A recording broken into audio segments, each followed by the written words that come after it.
What's up, guys? It's Shooter Day 2 and Too Tired to Care here, and we are back with 2 more bosses for Dark Souls 2 Scholar of the First Sin. This is never going to end, is it? We have about 20 more left. You're shitting me, right? No, we do. This is for the Flexile Sentry and the Royal Rat Vanguard. First one is in the Mans Wharf. There is 2 summons, technically 1, because one of them is a Shade, so he only lasts maybe like 5 minutes. That's Bradley of the Old Guard and Lucatiel of Mira. You might have seen Lucatiel in the last few. She has been around in one previous and one coming up. So she's not limited just to like a specific area of the game. No, this is one of the NPCs that it involves. She actually has an achievement tied to her, and as well as equipment, and she does have a story behind her. So the first boss here, the Flexile Sentry, you go through No Man's Wharf, which is known as one of the biggest pain in the ass areas in Dark Souls 2, just because it sucks. And this boss actually isn't that bad. Kind of looks a little freaky, but 2 swords and 2 clubs. What is it, just like 2 twins born stuck together or something? There's a big long story behind it. I don't really know the whole thing. They're like guards. They pretty much are like guards or like police. So the tip for this boss is stay on the club side. Seriously, don't get in front of those swords. He won't switch sides unless you circle around.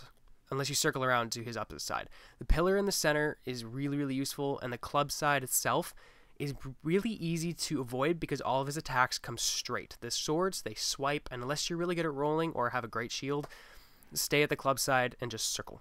You'll be good. Second one here is the Royal Rat Vanguard. This is actually down the well in Majula. So you have to do a whole bunch of stuff and actually like go down to like this crypt to be able to find this boss. Yeah, look at all those statues. They fucking made them right after you. Yeah, those statues. This whole area is really weird. There's just, see all these. As soon as you go through the fog gate here, usually you expect like to see the boss, or whatever. But you don't actually see the boss until like these rats are never ending. You just have to kill a shit ton of them, like 15 or maybe 18 of them before the bosses will even show up. There's like a whole like, it's basically like a rat cult. It's really, really weird. So I mean, do they deal a lot of damage, or are they just pretty much harmless? Right, as you saw right there, they took out about 1/5 of my health per one hit, and they poison you and they curse you. So yeah, they're pretty. So they're what, easy like to they're kill, swearing at you, or? Oh, haha, you're funny. Yeah, I know, so original. Anyway, when you kill a certain amount of them, the Royal Rat Vanguard health bar will pop up, and he will actually fall down. The only way you can tell this little bastard apart from his little buddies is he has a sweet friggin' hairdo.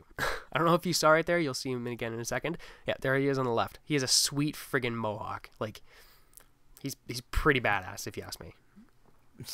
Mohawk just looks like he's got mange.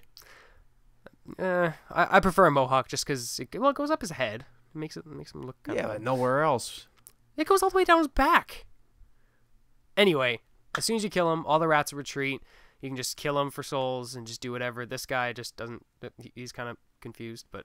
Bite you in the ass. I wish he did. It would have been more fun to kill him. Fucking... That goddamn face. I love it.